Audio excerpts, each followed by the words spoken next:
So if you have the love of aviation and you want to spread it amongst youngsters and have new people come into aviation, I don't think there is a better place to start other than schools. You know, one person joins and all of a sudden you have a huge class.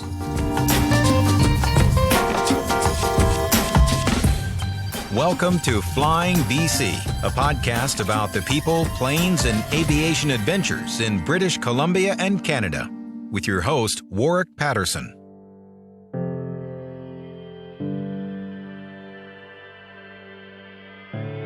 Welcome back to Flying BC, and congratulations for making it to 2021.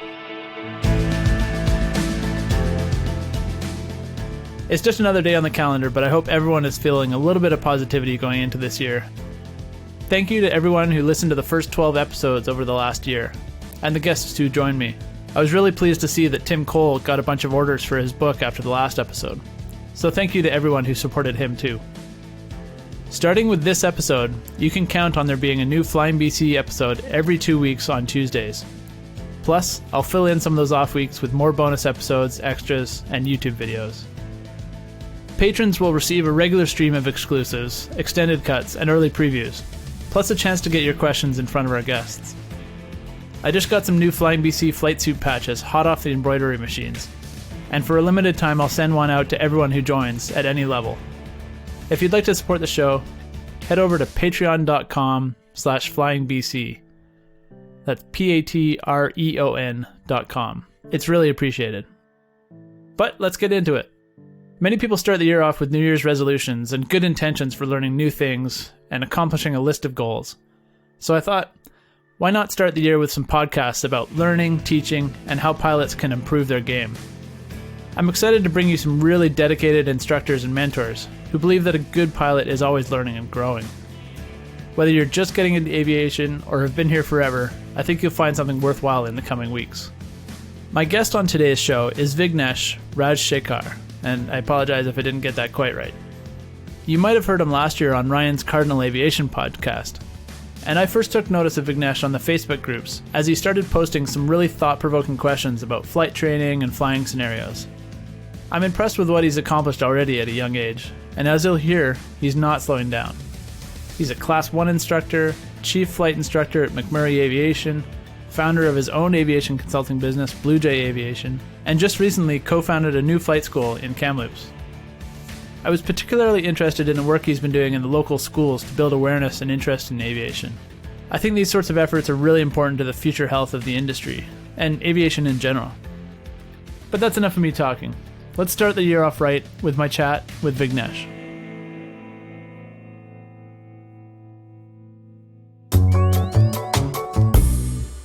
Well, thanks for joining me, Vignesh, on this first episode of 2021. Like I do with most people, I wanted to dive into sort of your origin story a little more briefly, because if people want a really good in-depth story, you can check out Cardinal Aviation's audio briefings, episode 51, where you kind of talk a little bit about how you came to Canada and your path through. But yeah, I guess where did you get your aviation spark, and how did you get to where you are today? Sure. Well, first of all, Happy New Year to everyone, and thanks, Warwick, again for having me on the show. It's such a pleasure. So yeah, I was born in Dubai, and it was for my 5th birthday. My dad decided, because I usually watch outside in our balcony, just watching airplanes coming into Dubai International all the time. So my dad took me out to a local airport where they used to have ultralights and Cessnas at the time. And he just took me out for a discovery flight. And since 5 years old, that's always been my dream about, flying an airplane. And that is where we got started. After that, finished primary school and then went to India for high school.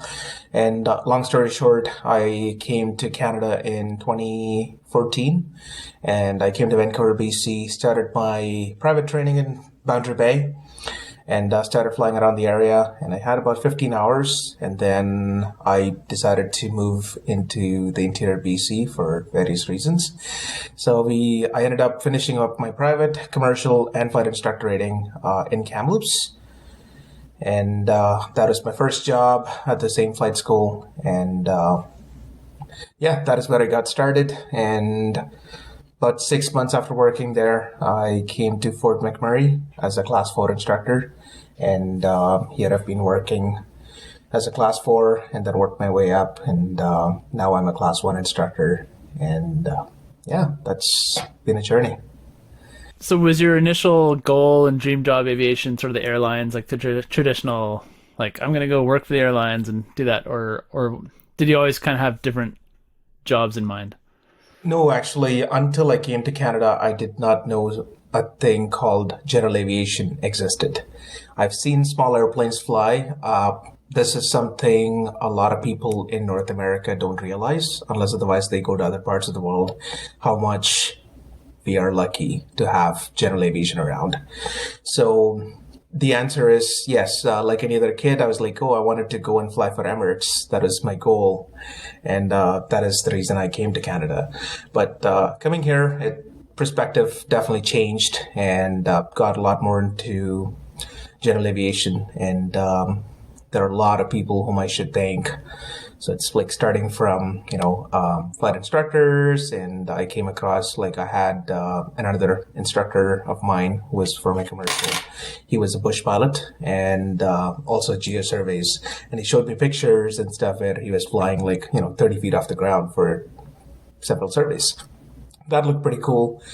So I was like, hey, should try somewhat, the other types of flying which Canada has to offer.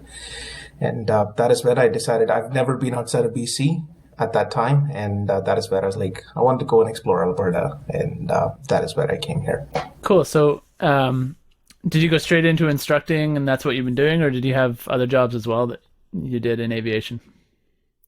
In aviation, well, mostly it was dispatch at this flight school. But aviation-wise, yeah, my first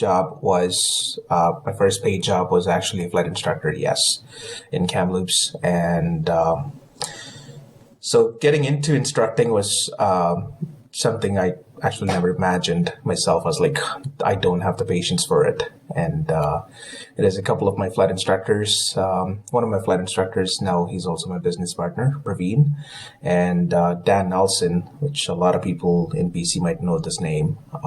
So he had over 20,000 plus hours, and the guy's never flown a commercial airline.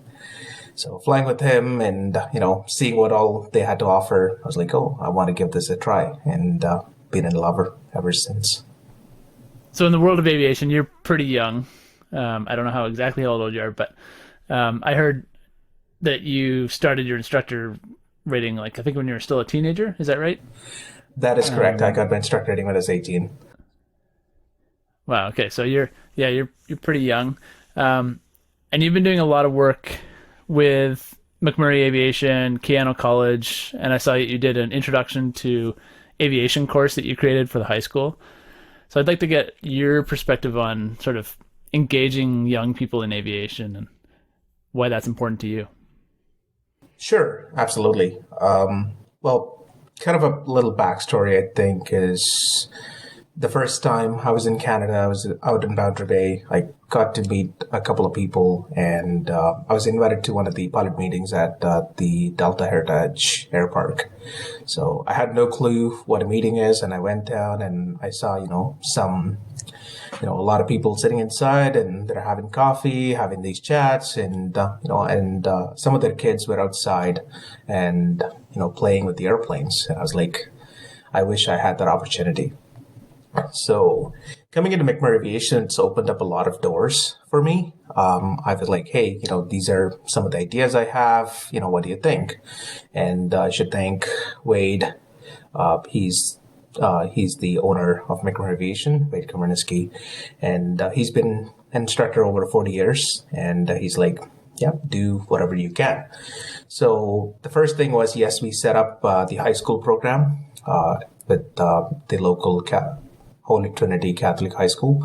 So we were approached, and then we chatted. We were like, hey, how can we take aviation into the general population?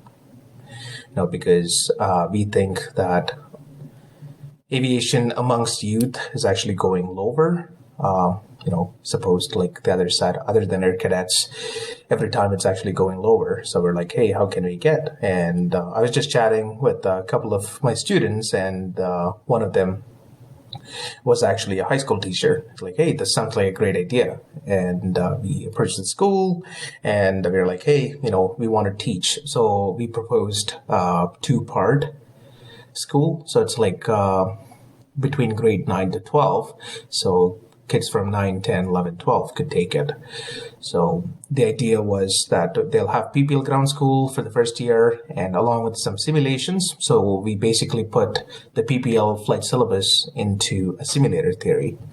So the high school actually spent a lot of money, roughly about $40,000, in upgrading their equipment to have simulators, and allowed us to come over and teach, and we had great reception. And that was just pre-COVID. And while that was happening, the school principal was like, hey, Vignesh, I'd like to have a chat. And we're like, having a chat. They just pulled a list, and they're like, these are how many students are willing to move to our school just to take this program, which is pretty cool for a lot of parents and kids. So that is kind of how it started. And the second area is kind of the commercial ground school. So basically at the end of the 2 years, the person was able to perform, the students were able to perform all the PPL flight test exercises, and they had the knowledge of a private pilot in theory, and they were ready to attend their Transport Canada PPL exams. And college program has always been one of my pet peeves. I almost call it my baby. So one of the biggest ones was like when I came to Canada, I tried with certain college programs. The biggest thing was like, hey, you need to have a PPL, and there are different criteria for you to enter, and it's, a huge pool of applicants. Then they have to pull them from there. So we're like, okay, the first thing was our program. We wanted a person should be able to join with zero experience. That is the first criteria. And also we were like, okay, how could we make the existing program at the high school work? So we are in the progress with Alberta Advanced Education. So kids who are actually doing their ground school and the sim sessions, that they're getting credit for graduation, and they could actually transfer that credit over to the college so that they don't have to retake the ground school portion of it. So we opened 2 streams. One was we call it the airline operations stream, and the other one is the Northern Aviation stream. So we're like, okay, how can we differentiate from the existing programs? So the way we thought was, starting right from the PPL. So the airline operations, they go towards their commercial from zero experience, along with the multi-rating, and they'll get trained on, CRM, which is crew resource management, pilot decision making, and also 2 crew operations, and multi-IFR, the same thing. And there are a lot of people who are like, the type of flying we do at McMurray Aviation, we promote bush flying, so we wanted to do something different. So we suggested having a tail wheel in there, and a multi-rating, and also a float plane rating, or a seaplane rating. So that is what the program consists of, and it's had a huge response. So we just got approved August of this year, and the intake was September, so it was like very tight deadline, but still we had about 13 applications, and we have a number of people who are come in and they finished their first semester. Wow.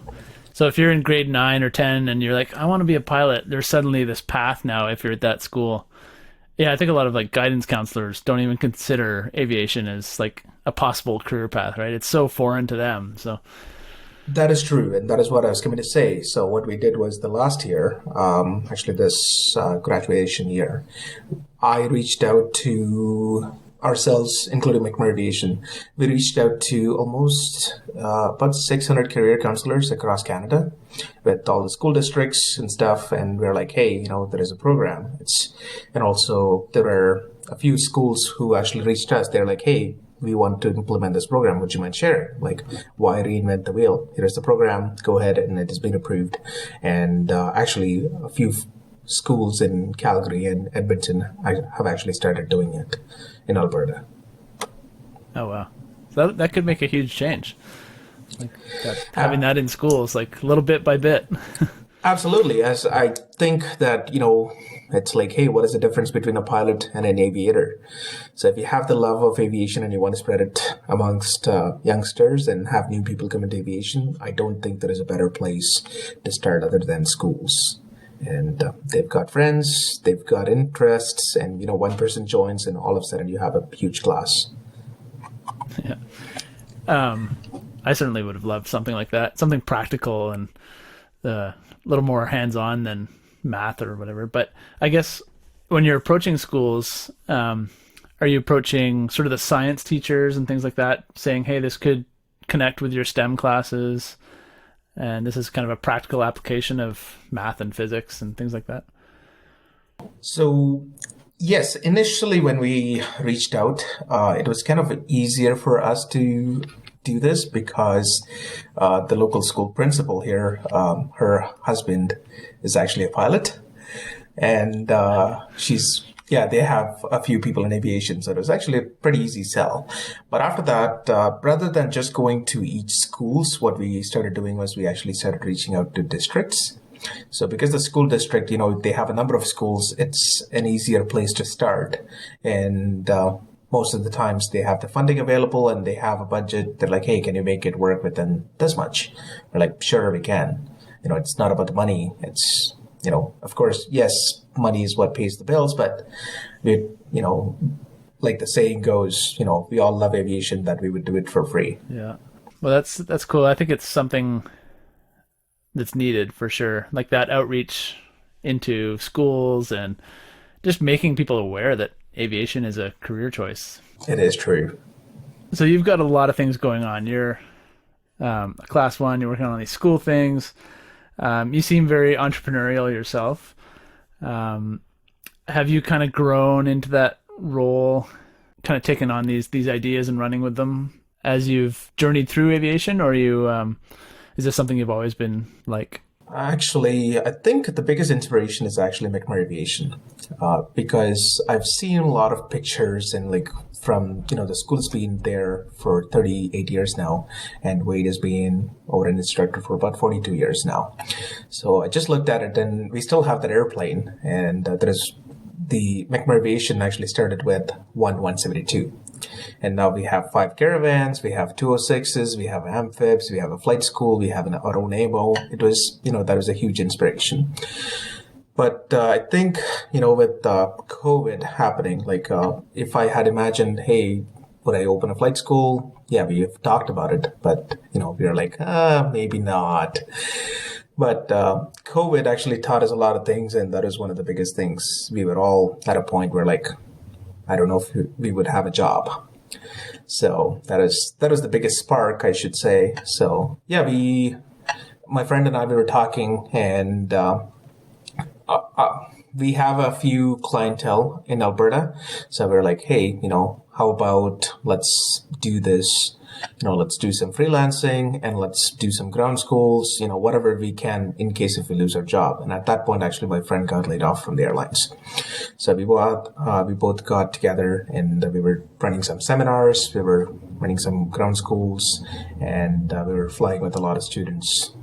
And that is how Blue Jay Aviation got started. And that has started in a 5-minute discussion.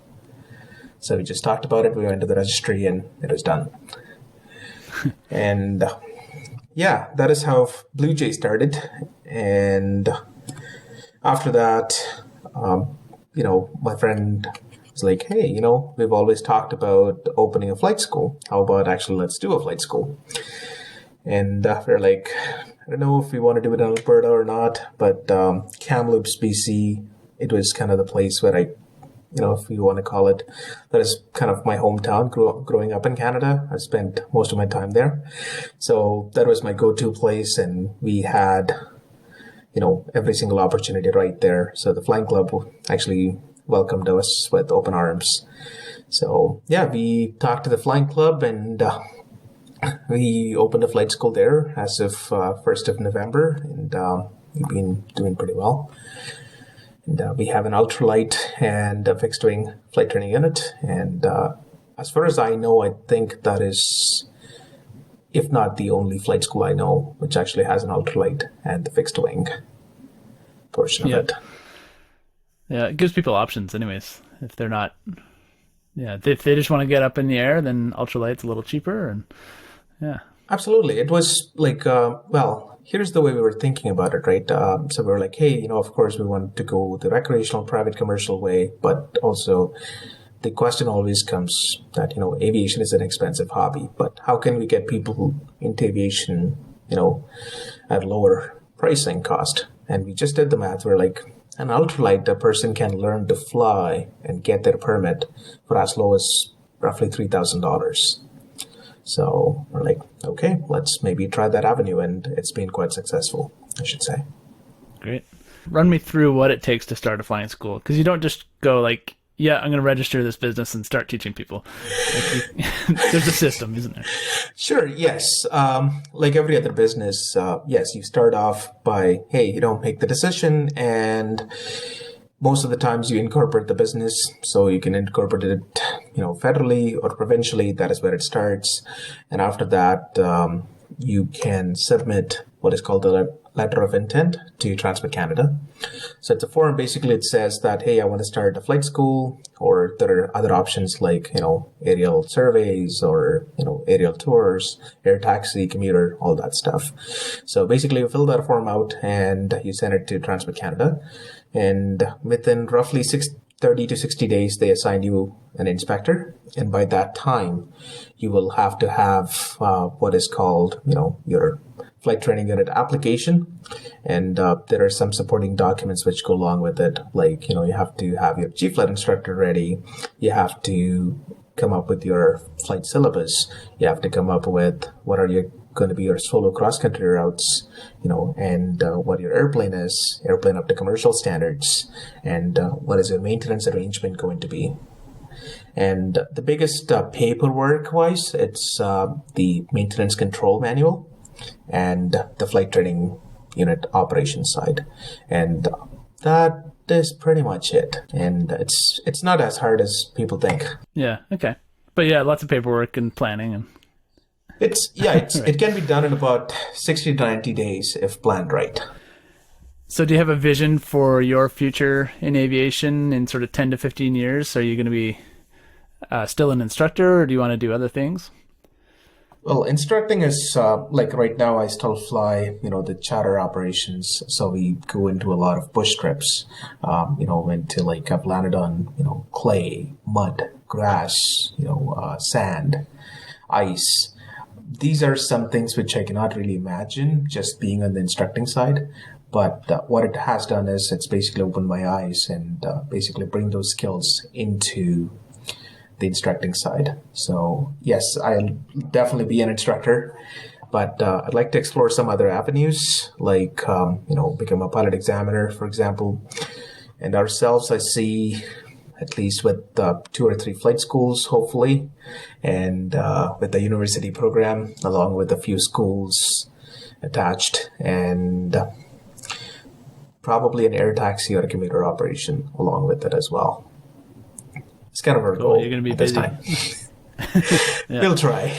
Well, the cool thing is now you can reach out to the schools in Kamloops too and kind of see if they are interested. And absolutely, yeah, we've already started the process.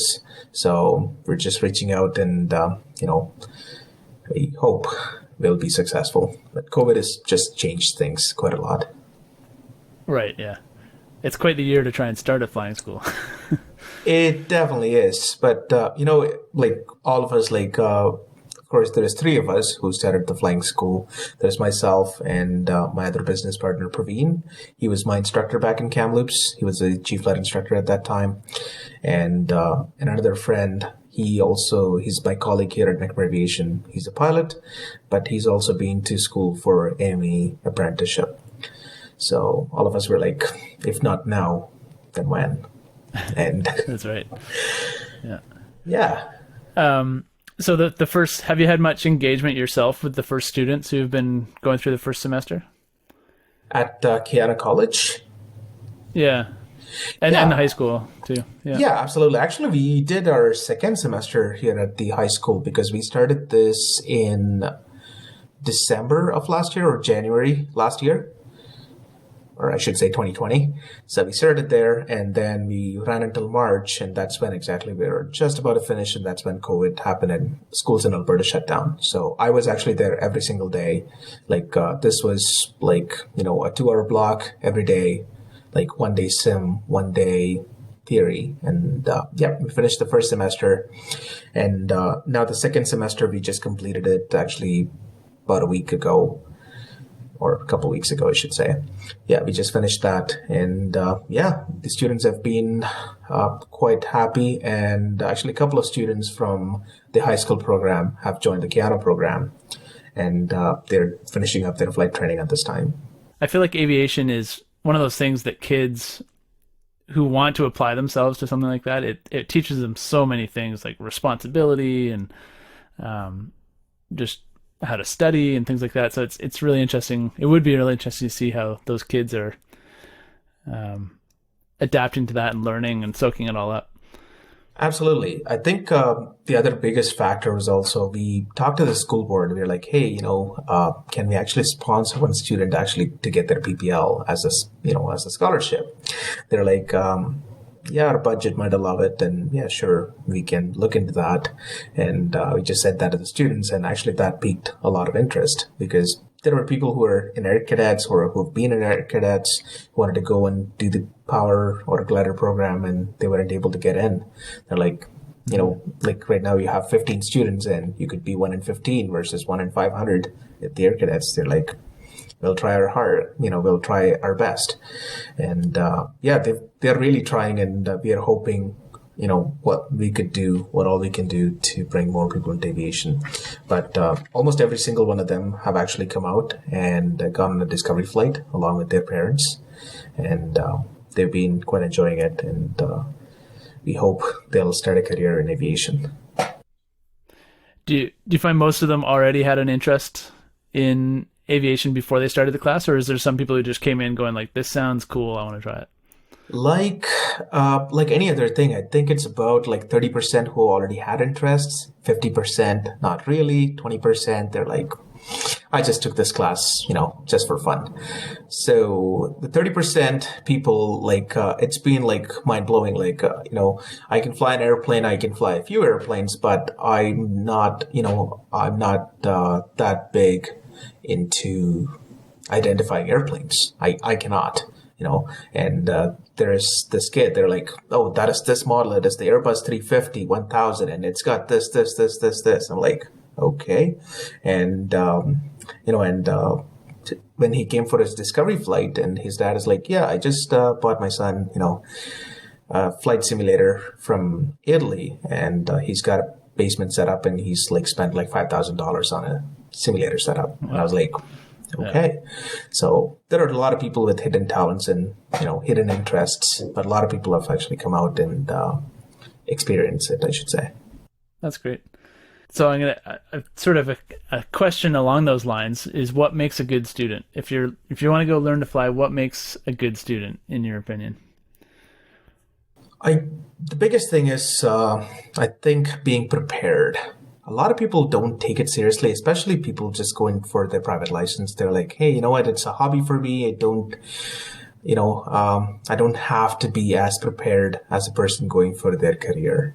So the more they prepare, I think in the longer run, it's easier for them. And also this goes along with anything. It's the attitude as well. Hey, come out with a fresh mind to learn and be ready to learn. And that is one of the biggest things we are taught and we teach in instructor training as well. It is our job as an instructor. At some point, we're also kind of acting as a psychologist or a psychiatrist. We're trying to assess the student if they're actually ready to learn and ready to fly. And you just ask, like, if you noticed, if you just walk into the door and the instructor would be like, hey, how's it going? How was your day? How are things? anything exciting, and those are some of the ways you get to know, what kind of mood they are in. So I would say biggest thing is, yes, being prepared. And other thing is, this goes along with, again, being prepared. It's, go out and study or review. And you might have also heard this, it's couch flying. You have to imagine things. You have to visualize things. So I think these things would actually help a student to learn really quick. Yeah, the cockpit is pretty much the worst environment to learn. So it's kind of like you got to prepare before you get in there, and then that's just proving that you learned what you're supposed to. It sure is. That is definitely true. And then on the flip side, I feel like a lot of instructors are kind of just using it as a stepping stone to get to the airlines. They need their hours, whatever. But for those who really want to be good instructors, what can they do to really step their game up? Well, this goes to the instructors as well. First off, I think, yes, it is definitely a stepping stone for a lot of people, but there are actually a lot of people, airline captains whom I know still maintain their instructor rating. Just, that is something fun. Like, they have to 400 feet, they have to engage the autopilot, and, they come back and they'll have to disengage the autopilot at 200 feet. They cannot really deviate from what they do. I think I've seen your podcast and your series, and Kevin Maher, or, a lot of people who are airline people, and they go in and, they involve themselves in GA. So I think, the biggest thing is, again, being prepared as an instructor as well, because there usually, once you've become slightly experienced, there comes a point that I don't really have to prepare for the student. I just know what they're going to do. And, it's like they've done slow flights previously, so it's going to be stalls next, and that's pretty much it. But, every student learns different. So, and the other biggest thing is role playing. So I tell this to all my instructor students. I'm like, put yourself as a 2-hour pilot at that student's perspective, which a lot of people forget to do, especially once they become instructors. They're like, hey, they'd be on their first or second flight. They'd be like, yeah, use the rudders, and this is adverse yaw. The aileron drag is going this way. And the student, I don't know if they really understand at that point. Just, simplify it. So I think that would be the biggest thing I would say. Just simple terms, simplify it, and use a lot of visual aids. Just, you can use a video, you can use a model airplane. That's always in my flight bag. You have to have a model airplane. That can do a lot of tricks for you. So I think those are the biggest things as far as an instructor goes. What's been sort of the biggest lesson in your journey as an instructor? You're now a class 1. You've obviously taught a lot of students. Is there any sort of aha moments that you've had that you're like, oh, that's how we should teach that? Or a lot of times, actually. One of the biggest things is, yes, what makes a good instructor. I should also add this to that list. Expect questions you would have never imagined. That is if I have learned the biggest lesson, I think that is it. I don't know where the students could think. They can think outside the box. We would have never even thought about it. So I think that is definitely a big factor. And going forward, I think the personal relationships. Once you get to know a student, it's almost like family. Sometimes I actually don't miss my family, just because, you get involved with a lot of people here, and they sort of become your family, which is kind of going away in the bigger flight schools. But in the smaller flight schools, or, in a social setting like the flying clubs areas, you can see a lot of people interacting with all the time. You meet for coffee and things like that. But as an instructor, I think that is the biggest thing I've seen amongst students and also other pilots. And I also think that, this is something I've told all my students. I'm like, hey, once you get your private license, it's a license to learn. Just don't stop flying. A lot of people just stop flying, and a lot of instructors stop learning. I tell the instructors, I'm like, all the instructors whom I know, I'm like, okay, you've done 1 year of instructing, go do something else, learn something, and come back. They're like, what can I do? Like, go do basic aerobatics, go do some tailwheel flying. There are a lot of areas where you would have no experience in. So I think, going and being back a student, it makes you humble, and it makes you appreciate the learning. Yeah, it puts you back in that mindset of having to figure things out. Oh, definitely. I think, everybody goes through that, and everybody should go through that. And that is what, makes a better instructor, better pilot, better student. And overall, maybe to finish this off, I should say is you should never be ashamed of saying, I don't know. As pilots, a lot of us have different egos, and you're just like, I cannot admit that I don't know. Like, I can tell you right now, you can fly a tailwheel airplane yourself, but I don't know if I'd be able to survive myself with a tailwheel airplane. I don't have the experience yet that I'm comfortable enough in a tailwheel airplane. It's just because I haven't really done that much. And those are some of the avenues I need to explore. Yeah, I was thinking about that with even the high school. Like in high school, if the teacher goes, what's this? And you're like, I don't know. They're like, you should know this. And so it's kind of like drummed into us from an early age that we should always know the answer. It's not okay to not know. But in aviation, there's too much to know. You're not going to know everything. So. No, that is true. Because especially this school, the first class I was teaching, that is the first high school I've ever stepped into in Canada, or in North America for that factor. And where I come from, high school, the scene is totally different. These are things I've seen in movies. I go, all the students are with their phones, and it's colorful, and everybody's having fun. It was pretty nice. And the teacher himself, he got really involved. He's like, hey, I'm a student. I'm also here to learn. And actually, one of the students, one of the teachers, joined our class entirely for the 2 semesters. And he's like, I want to go for my license. Awesome. Well, where can people find you online and reach out to you, or find you on social media and things like that? Absolutely. You can find us on Instagram at BlueJaviation, at Vayu Aviation. It is VAYU Aviation. And you can find us on Facebook, the same names, Vayu Aviation and Blue Aviation. And you can visit our website. And, I do a lot of mentoring for students and also instructors. And, if you've got any questions that, if you're ever afraid to ask your instructor, just shoot me a text. Always there.